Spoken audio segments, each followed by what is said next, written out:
சூப்பரா இருக்கீங்களா? நானும் இன்னைக்கு ஒரு சூப்பர் டிஷ்ஷோட உங்களை பார்க்க வந்துட்டேன். நம்ம இன்னைக்கு என்ன பண்ண போறோம் பாத்தீங்கன்னா சன்னா மசாலா.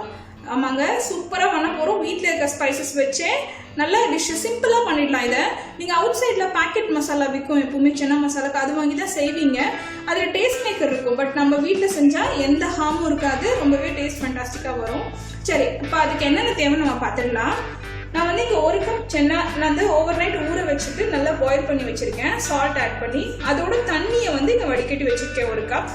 சால்ட்டு, இந்த சென்னா பாயில் பண்ணும்போது ஒரு சின்ன உருளைக்கிழங்கு, ரொம்ப சின்ன உருளைக்கிழங்கு ஒன்று பாயில் பண்ணி வச்சுருக்கேன்.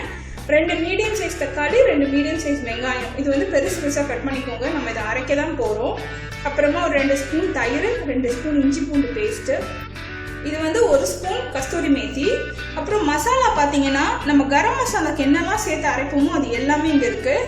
அது பிரியாணி இலை 1, 2 காஞ்ச மிளகாய், இது வந்து காஷ்மீரி சில்லி, ஒரு சின்ன துண்டு பட்டை, 2 ஏலக்காய், ஒரு அன்னாசிப்பூ, கிராம்பு. அப்புறம் இங்கே வந்து 1 ஸ்பூன் சோம்பு, 1 ஸ்பூன் மிளகு, 1 ஸ்பூன் ஜீரகம், ஒரு பெரிய ஸ்பூன் வந்து சர்க்கரை, இது கண்டிப்பாக சேர்க்கணும், 1 ஸ்பூன் மிளகாத்தூள், எண்ணெய். இவ்வளோதாங்க தேவை. வாங்க இது எப்படி பண்ணுறது நம்ம பார்த்துடலாம். ஃபஸ்ட்டு நம்ம வெங்காயம் தக்காளி வதக்கிறதுக்கு ஒரு பேன் ஹீட் பண்ணிக்கோங்க. அதில் ஒரு 3 ஸ்பூன் ஆயில் ஆட் பண்ணிக்கலாம். இப்போ ஆயில் ஹீட் ஆயிடுச்சு, நான் ஆனியன் சேர்க்க போகிறேன்.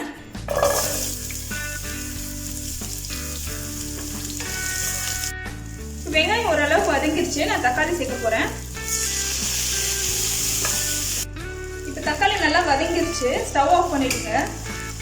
இதை ஆஃப் பண்ணிட்டு நம்ம எடுத்து வச்சிருக்க 2 மிளகாய், பே லீஃப், அப்புறம் அன்னாசிப்பூ, பட்டை, கிராம்பு, ஏலக்காய் இதெல்லாம் சேர்த்துடுறோம். அப்புறம் மிளகு சேர்க்குறோம், ஜீரகம், சோம்பு. 2 உருளைக்கிழங்கு, அதாவது நான் ஒரு உருளைக்கிழங்கை வேக வச்சு கட் பண்ணி வச்சிருக்கேன், அதையும் சேர்த்துடுறேன்.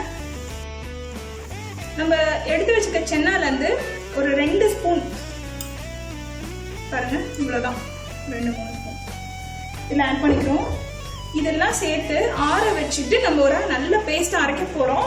இந்த உருளைக்கிழங்கும் இந்த கொஞ்சம் சென்னாவும் எதுக்காக சேர்க்குறோம்னா கிரேவிக்கு ஒரு திக்னஸ் கொடுக்கும், ஒரு எக்ஸலண்ட் டேஸ்ட் கொடுக்கும், நீர்த்து போயிடாது கிரேவி. சென்னாவோட ஃப்ளேவர் வந்து கிரேவி ஃபுல்லாக ஸ்ப்ரெட் ஆகும்.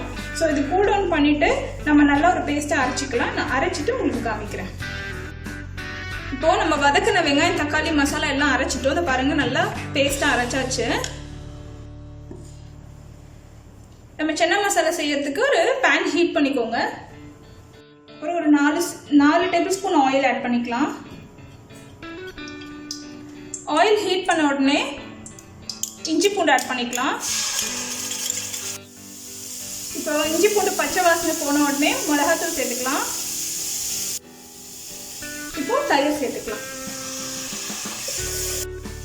நெக்ஸ்ட் நம்ம பாயில் பண்ணி வச்சிருக்க சென்னாவை சேர்த்துக்கலாம்.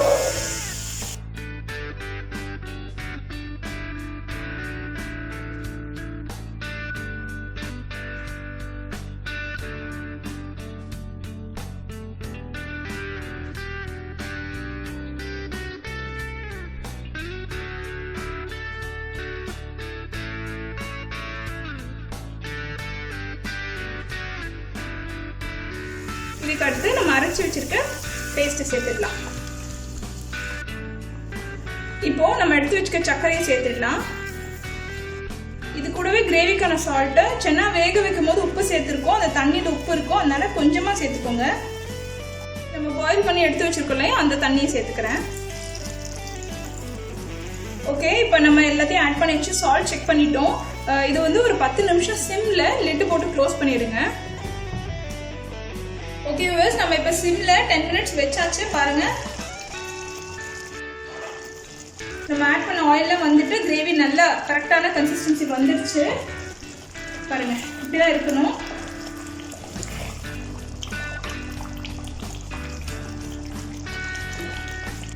இப்போ ஃபைனலா நீங்க இதை ஆஃப் பண்ணிட்டு நம்ம எடுத்து வச்சிருக்க கஸ்தூரி மேத்தி இருக்கு இல்லையா, அதை நல்லா கையிலேயே நல்லா கசக்கி விட்டுட்டு தூவி விட்டுருங்க. கஸ்தூரி மேத்தி வந்து ரொம்ப கம்மியா போடுங்க. அப்புறமா இது வந்து ஓமம் எடுத்திருக்கேன். இது வந்து 2 சிட்டி தான் எடுத்திருக்கேன். நம்ம வந்து முறுக்குக்கெல்லாம் சேர்ப்போம் இல்லையா, அந்த ஓமம் தான். இதை வந்து நல்ல கையில் நல்லா கசக்கி விட்டுட்டு இதையுமே ஆட் பண்ணிடுங்க. இது ரெண்டும் தான் அந்த வந்து சன்னா மசாலாவுக்கு வந்து அந்த ஒரிஜினல் ஃப்ளேவர் கொடுக்கும். ரொம்ப டிஃப்ரெண்ட்டாக ஃபீல் பண்ணுவீங்க. கண்டிப்பாக செஞ்சு ட்ரை பண்ணி பாருங்கள். வாங்க இப்போ நம்ம பிளேட்டிங் பண்ணிடலாம். வியூவர்ஸ், நம்மளோட சன்னா மசாலா சூப்பராக வந்திருக்கு. நம்ம பிளேட்டிங் பண்ணியாச்சு. சோலா பூரி கூட ஒரு எக்ஸ்ட்ராடினரி காம்பினேஷனாக இருக்கும். நல்லா டேஸ்ட்டு டிஃப்ரெண்ட்டாக இருக்கும். கண்டிப்பாக ட்ரை பண்ணி பாருங்கள். என்னோடய வீடியோ பிடிச்சிருந்ததுன்னா லைக் பண்ணுங்கள், ஷேர் பண்ணுங்கள், கமெண்ட்ஸ் பண்ணுங்கள். நியூ கமர்ஸ் கண்டிப்பாக என்னோடய சேனலில் இமீடியட்டாக சப்ஸ்கிரைப் பண்ணுங்கள். அப்போ தான் என்னோடய வீடியோஸ் ஒன்றும் உங்களுக்கு அப்லோட் பண்ண உடனே நோட்டிஃபிகேஷன்ஸ் ரீச் ஆகும். என் கூட கனெக்டடாக இருக்கலாம். தேங்க்யூ ஃபார் வாட்சிங் மை வீடியோ. பாய்.